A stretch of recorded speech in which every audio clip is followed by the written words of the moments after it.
Konnichiwa, may tomashimasu. So for today, it's a random thought. Gusto ko i-share sa inyo some parts of this book na piniram sa akin. Habang sinisipag pa ako, sige, let's take a vlog about this. At ang libro to ay piniram sa akin ng isang mabuting babae. Wow, ang lalim. Pero itong book na to ay ito siya. Ayan. Even if it's not meant for me, by Joanna San Diego. So, popular na author and Christian influencer dito yan sa Philippines. So, babasahan ko kayo ng chapter 1 nila. Chapter 1 pa lang, busog ka na. And here it goes. Ito talaga yung tumatak sa akin eh.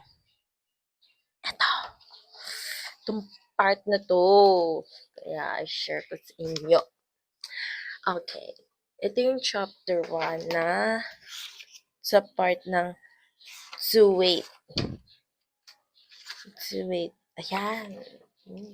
Second page pa lang ng chapter 1.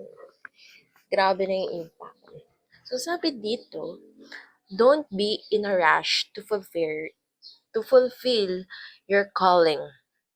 If I'm being honest, God can accomplish what He has called you to do even without your help. Yet, He loves you so much that He wants you to experience the fullness of His faithfulness. His love for you is so deep and wide that you get to be part of this great story He has written, and so I hope that you stay first in His presence. A wounded soldier no longer has to fight. Your wounded heart can find its rest and healing in Jesus. So, tamang-tama yun for me kasi ako yung tao na lagi in a rush, walang patience, laging rush. Diba? Sobra. So, the next part is stay, dear friend, so you'll have all sorts of encounters with God and His unconditional love. I pray that your healing will come from Jesus alone. Yes, because only Jesus can heal us. Siya talaga yung number one source to heal us in all areas of our life. So you can experience the joy of new beginnings in Him. I pray that your healing be a powerful testimony of trusting, discovering God all over again. I pray that this book will be used by God to heal you in ways no one else can.